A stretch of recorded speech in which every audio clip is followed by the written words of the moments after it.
कैसा फील हो रहा है? হ্যালো এভরিওয়ান, গত কয়েকদিন ধরে না একদমই ভিডিও দিতে পারিনি। মানে মোটামুটি 4-5 দিনের ছুটি হয়ে গেছে, কারণ শরীরটা ভীষণ খারাপ। আর ভিডিও করেছিলাম কিন্তু দেওয়া হয়ে ওঠেনি। তো ভাবলাম যে চলো বছরের আর 2-3টে দিন রয়ে গেছে, তো সেই দিনগুলো তোমাদের সাথে কেমন হয় আমার শেয়ার করি। এই বছর পুরোটাই মোটামুটি আমি অ্যাক্টিভ ছিলাম আমার চ্যানেলে, তো ভাবলাম যে লাস্টের দিকটাও অ্যাক্টিভ থাকি, কী আর করবো বলো।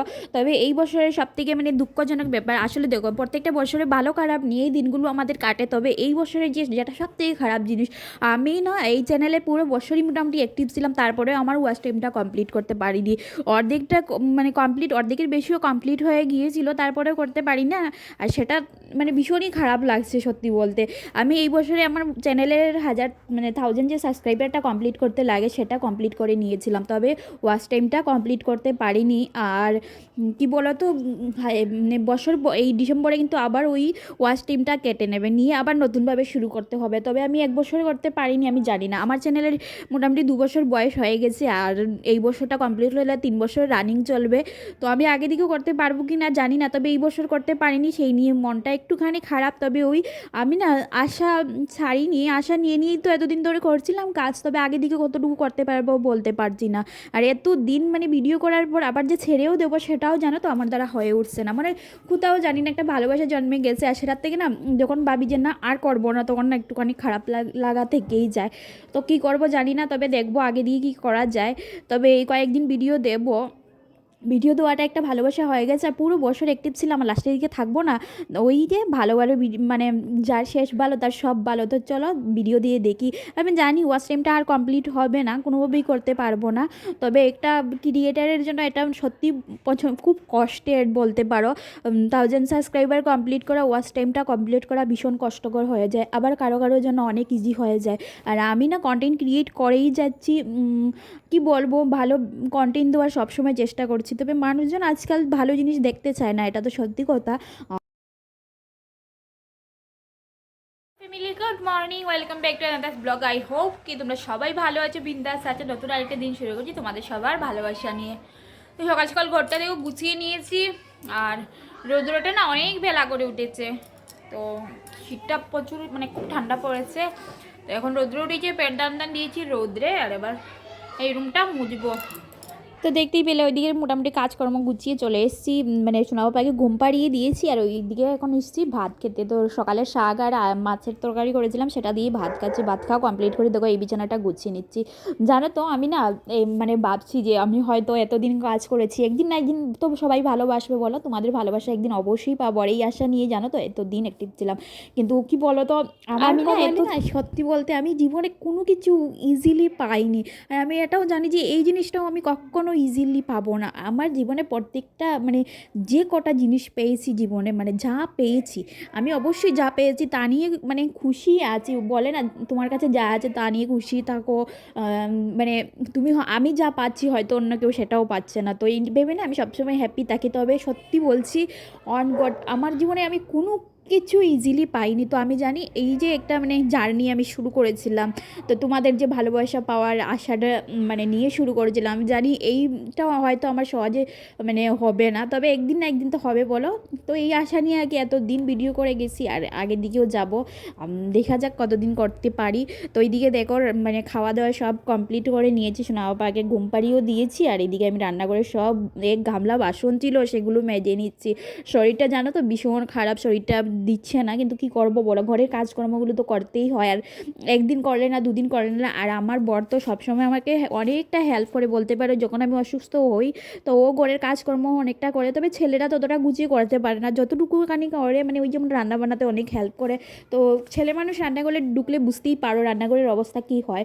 তবে না না আমি ওকে মানে কিছু বলি না যে তুমি ময়লা করে দিয়েছো এই সেই, কারণ ছেলেরা যদি একবেলা মানে সেদ্ধ ভাতও করে খাওয়ায় না, তো সেটা অনেক বড় ব্যাপার হয়ে যায় বলতে পারো। তো যাই হোক অনেকটা হেল্প করে আমাকে, তারপরেও কিছুটা মেয়েদের কাজ মেয়েরাই বুঝতে পারে, ভালো করে করতে পারে। তো সেটাই ব্যাপার, আমি ওই করছিলাম, শরীরটা ভালো লাগছিল না, তারপরেও ভালো করে গুছিয়ে কাজগুলো করার চেষ্টা করছিলাম। আর এই যে প্রচুর শীত পড়েছে বলতে গেলে, মানে ঘর থেকে বেরোনো যাচ্ছে না, বাইরে একদম শাঁ করে ঠান্ডা বরফের বাতাস চলছে, সামনেই সিমলা আর বরফ জমে, আর ওইখানের বাতাসটা না এখানে ভীষণ শরীরে এফেক্ট করে বলতে পারো, একদম ঠান্ডা বরফিলি বাতাসটা চলে না, সেই কারণে তাড়াতাড়ি না একটুখানি ঘন্টাখানেক বাইরে দাঁড়িয়ে কাজ করলে শরীর মানে কেমন হয়ে যায়। তো ওই মানে কি করবো বলো, কাজগুলো তো করতেই হয়, তো একটুখানি লেট করে উঠে ঘরের কাজগুলো করা শুরু করি, বা বাইরে বারান্দা টান্দা ঝাড়ু দেওয়া এগুলো করা শুরু করি। তাছাড়া তো কাপড় টাপড় রোজ দিন ধুতে হয়। তাছাড়া এইখানকার মানুষের সবার ঘরে জানো তো ওয়াশিং মেশিন আছে, কারণ ওই হাতে শীতের দিনে বিশেষ করে, গরমের দিনে প্রবলেম হয় না, শীতের দিনে কেউই হাতে কাপড় ধোয় না, কারণ ওই ঠান্ডা লাগার একটা থেকে যায়, তাছাড়া সম্ভব হয় না, জল আসে যেরকম বরফ আসছে এইরকম মনে হয় হাত ভেঙে পড়ে যাবে। তো আমাদের তো ওয়াশিং মেশিন নেই, আর নিতেও চাই না, কেন বলো তো, মানে ওই আমরা যখন তখন চলে যাবো, তো পরে ওইগুলো নিয়ে যাওয়া খুব কষ্টের হবে। আর ঘরে একটা জিনিস কষ্ট করে যারা ঘরে তারা জানে, একটা জিনিস ঘোরার পর সেটা যদি আবার মানে ফেলে যাওয়া বা বেচেই দাও, যতই টাকা মানে রিটার্ন আসুক, কিন্তু একটা মায়া পড়ে যায় জানো তো, সেটা না ছাড়া যায় না, সেই কারণে না নিতে চাই না। তবে ওই শীতের দিনগুলোতে কাপড় টাপড় ধোয়ার ভীষণ কষ্ট হয়ে যায়, আর এখন তো সোনা বাবা আছে, তো বাচ্চা ঘরে থাকলে বুঝতেই পারো প্রচুর কাপড় মানে জমা হয়, তো সেগুলো ধুয়ে রোজ ধুয়ে দেওয়া সেটা একটা অনেক বড় ব্যাপার হয়ে যায়, কারণ জল এত ঠান্ডা বাথরুমে গিয়ে দাঁড়ানোর ইচ্ছে করে না।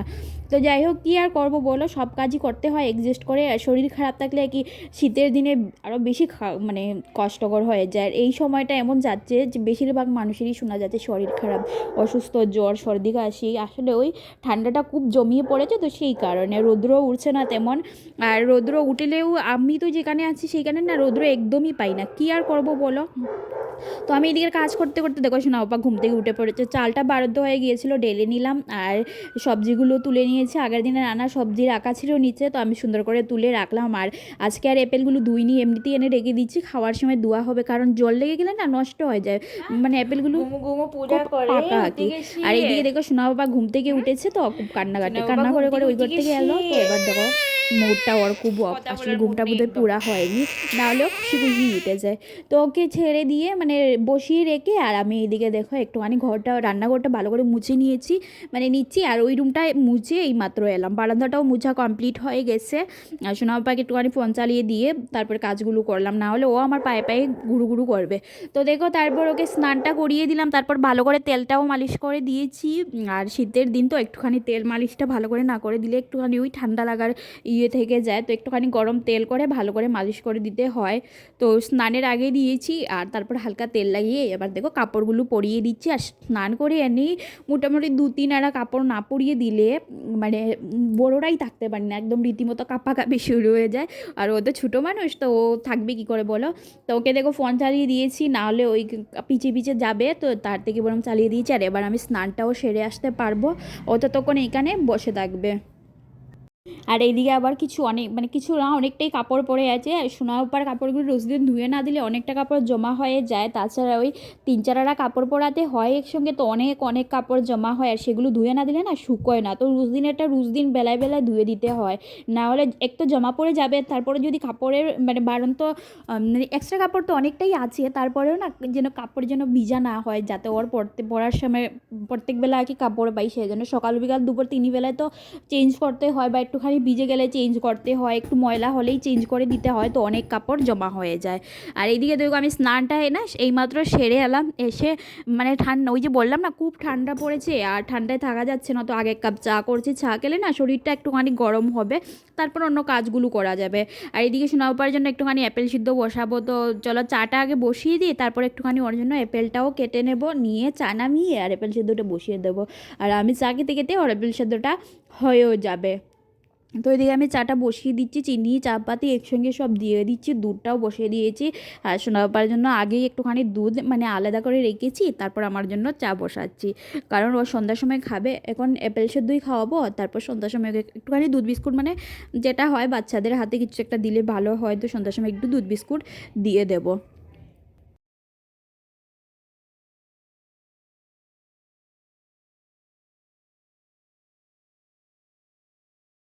তো ওইদিকে না আমার চাটাও জাল হয়ে গেছে, আর এবার চাটা ছেঁকে নিচ্ছি। আর চাটা একটু বেশি জাল করে নিয়েছি জানো তো, আর একদম একটু অল্প হয়ে গেছে। খেতে কেমন হবে জানি না, মানে মিষ্টিটা হয়তো বেশি হবে আমার মনে হচ্ছে, মিষ্টিটা বেশি দিয়ে দিয়েছি। তো আমি অ্যাপেলটাও দেখতে পেলে কেটে নিয়েছি, আর এবার সঙ্গে সঙ্গে সসপ্যানটা ধুয়ে বসিয়ে দিয়েছি।